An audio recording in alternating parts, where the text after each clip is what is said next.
안녕하십니까, 레피드입니다. 10월 26일 두산 퓨얼셀 보도록 하겠습니다. 네, 증시 먼저 보겠습니다. 코스피 오늘 1% 가까이 상승했고요. 코스닥은 1.7% 상승하면서 1000포인트 회복을 했습니다. 최근 증시 분위기가 다시 한번 좀 좋아지는 분위기로 지금 가고 있고요. 특히 이제 해외 주식을 보았을 때는 나스닥이 계속 올라가고 있어요. 그리고 다우 증시가 35,740입니다. 그래서 이전의 고점을 넘어섰고요. 네, 35,000을 또 넘어서면서 네, 최고가를 또 달성을 했습니다. 그래서 우리나라와는 사뭇 조금 다른 분위기이긴 하지만 그래도 우리나라도 다시 한번 좀 증가하는 방향으로 증시 분위기가 지금 개선되는 방향으로 좀 진행이 되고 있는 것 같아요. 헝다에 대한 그런 부도 그런 이제 부채들이 버블들이 이제 터질 위험에 대해서 좀 우려를 하면서 이번 하락이 큰 하락이 시작되었었는데요. 그 헝다에 대한 그런 우려감이 어느 정도 네, 해결이 되면서 지금 증시 분위기가 조금은 좋아진 것으로 보입니다. 그래서 인플레이션에 대해서도 우려가 분명히 계속 유지가 되고 있지만 그래도 한번 이제 급락을 하고 나서 자리를 잡는 단계이기 때문에 이쯤에서 한번 자리를 좀 잡다가 이제 다시 본격적으로 테이퍼링이라든지 아니면 인플레이션 그런 게 이제 검토가 되었을 때 또 다시 한번 증시가 분위기가 좋지 않아질 가능성도 충분히 있습니다. 지금 단계에서는 사실 우리나라 증시에서는 사실 대형주 있죠. 네. 그런 대형주들 이미 한번 시세가 나왔던 그런 대형주들 위주로는 사실 지금 매수하기에는 조금은 애매한 단계이긴 합니다. 증시 분위기가 완벽하게 다시 한번 이 고점을 향해서 쭉쭉 올라간다라고 보기가 어렵기 때문에 특히 이제 증시 따라서 지금 대형주들이 움직이고 있기 때문에 거기에 대해서는 조금 보수적으로 관점을 가지시고요.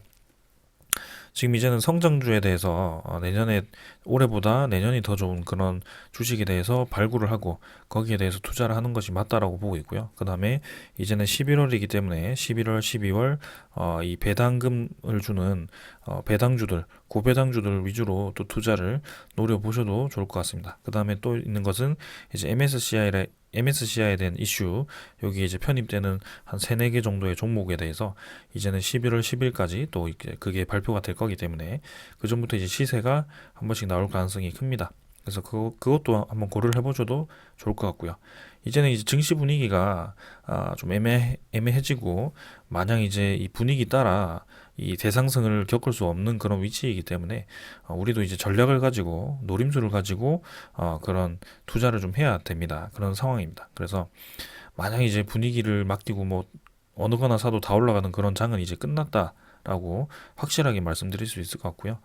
예, 월봉만 보더라도 거래 자체가 이제 급감을 하고 있고 그 다음에 고점에서 이제 음봉을 디디면서 점점점 이제 떨어지는 전형적인 이제 하락 추세 패턴입니다. 그래서 이게 뭐 100% 맞다라고 말씀드리긴 어렵지만 그래도 이런 추세 자체는 무시를 하기는 어렵다. 네.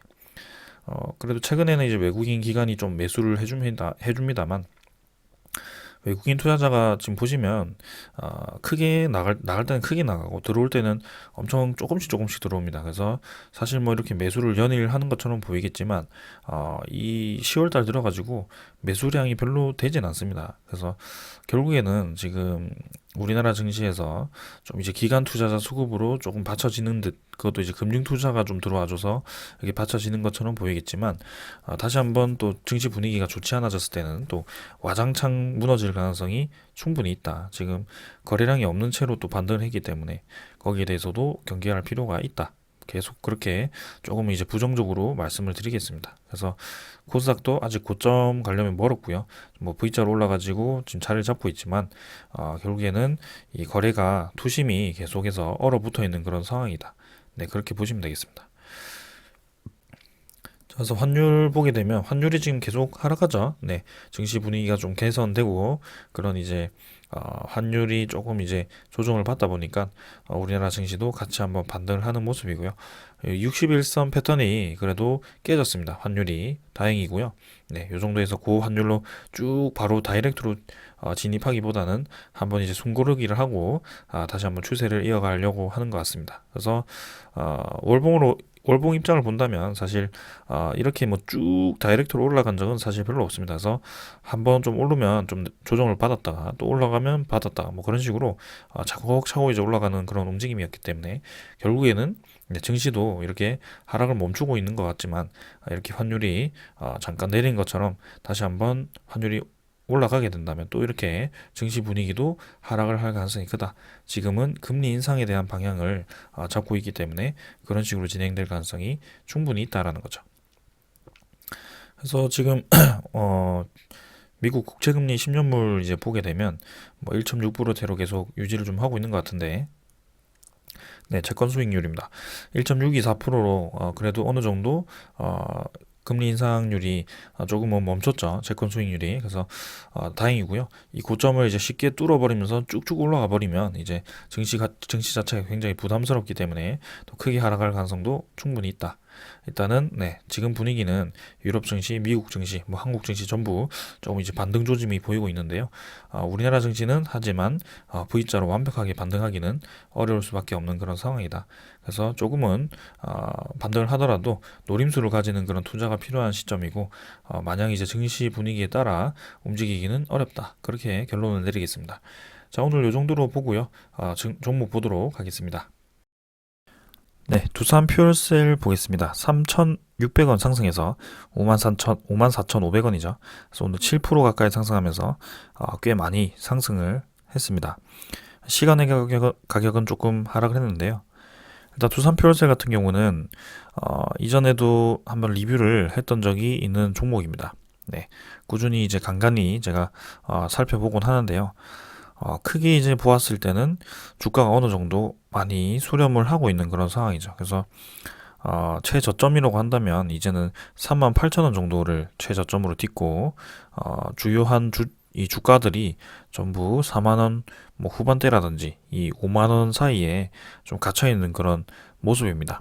그래서 사실 차트가 뭔가 깔끔하진 않죠.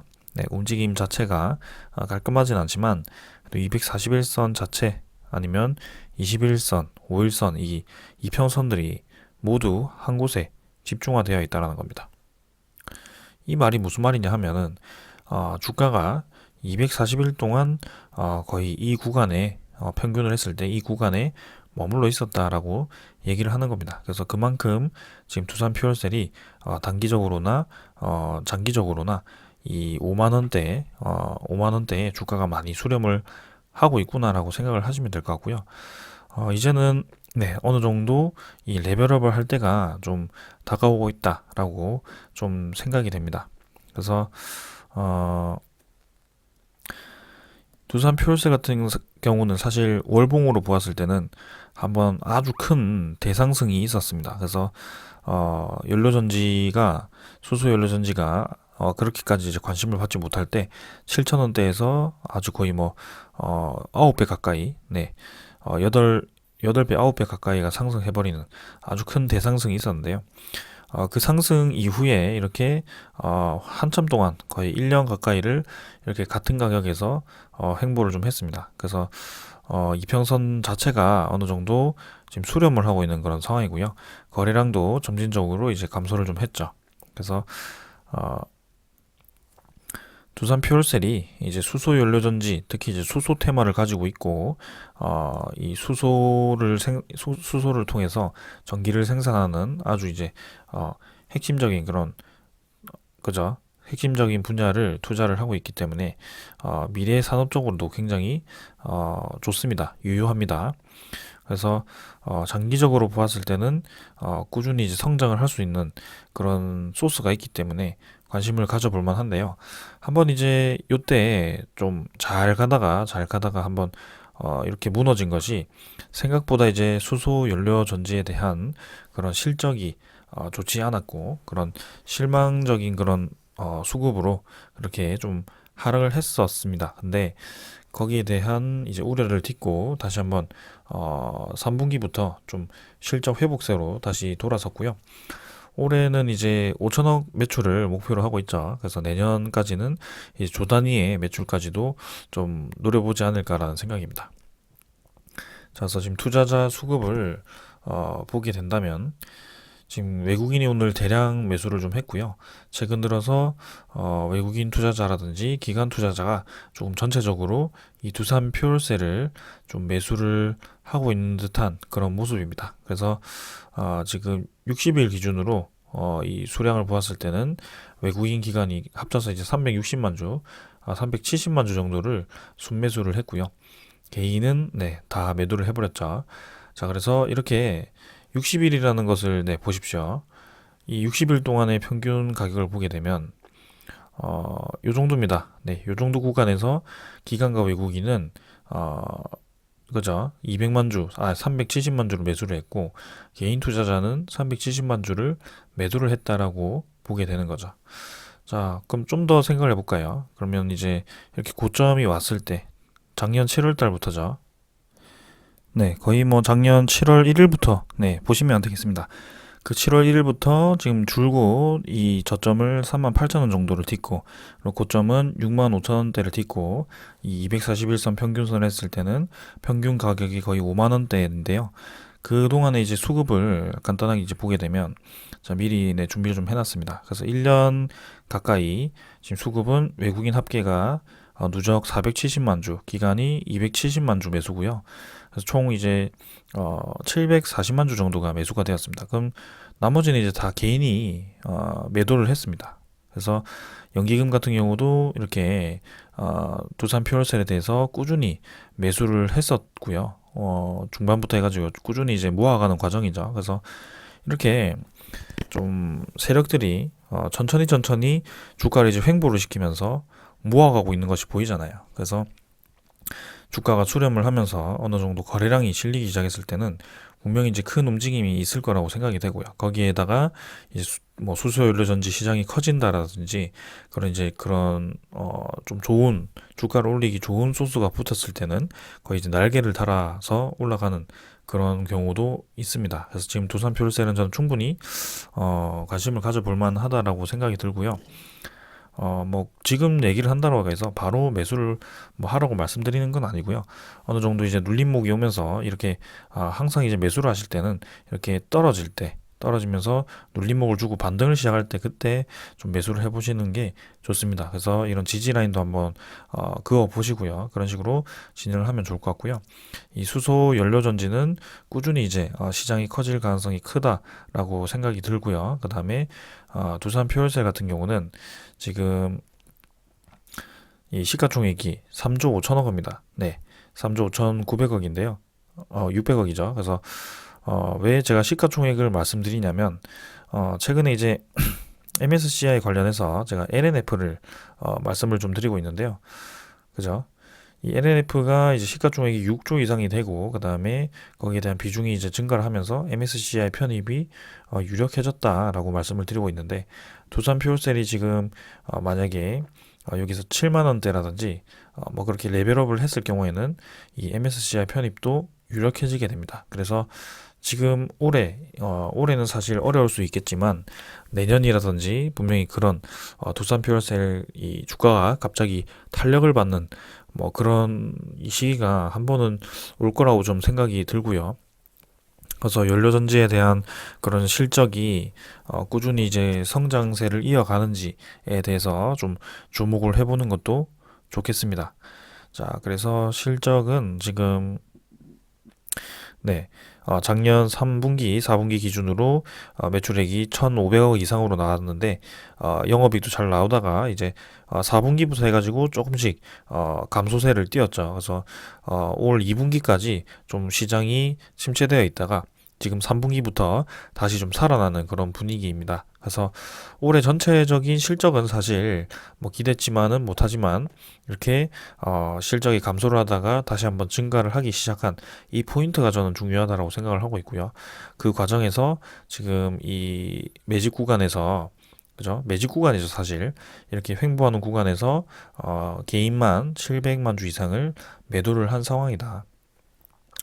여러분들 지금 700만 주 평균 5만 원대라고 한다면 3,500억입니다. 금액으로 따지면. 그래서 이 3,500억 거래량이 모두 외국인과 기관으로 쏙 들어가 버렸다. 뭐 그렇게 생각을 하시면 되겠습니다. 그래서 지금 분위기 자체는 조금 침체되어 있는 듯 하면서도 서서히 뭔가 주가가 움직이려는 듯한 그런 분위기가 느껴지고요.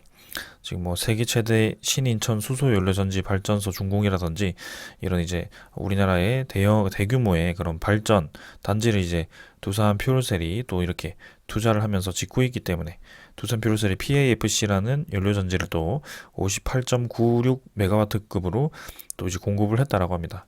뭐 메가와트로 제가 맨날 이제 두산중공업 리뷰를 하면서 이렇게 메가와트 뭐 1400메가와트 이렇게 얘기를 하다가 이 정도 얘기하니까 좀 작아 보이긴 하지만 이 정도 내기 위해서 연료 전지가 엄청나게 많이 필요하거든요. 그래서 사실 단가가 좀 높은 사업에 속하긴 하지만 그래도 친환경적인 그런 면에서는 이 연료 전지니까 또 기후 영향을 좀 덜 받는 입장에서는 확실히 이 메리트가 있다. 네, 사업 비용이 좀 비싸긴 하지만 거기에 대해서도 단가를 낮추기 위해서 이제 노력을 하겠죠. 그래서 수소 사업은 지금 계속해서 이제 확대가 되고 있는 상황이기 때문에 충분히 관심을 가질 만하다라고 보시면 되겠습니다. 그래서 이렇게 하나둘씩 대규모 단지, 특히 우리나라 이외에도 이제 해외 대규모 단지도 수주를 할 수 있는 그런 상황이 올 거기 때문에 계속해서 한번 관심을 가져보도록 하겠습니다. 두산 퓨얼셀. 그래서 두산 퓨얼셀이 잘 나가야 또 두산 중공업도 잘 나가기 때문에 한번 꾸준히 한번 보겠습니다. 자, 오늘 요 정도로 하고 마치겠고요. 네, 두산 퓨얼셀은 또 좋은 소식이 있으면 가지고 오겠습니다. 오늘 여기까지 하겠습니다. 감사합니다.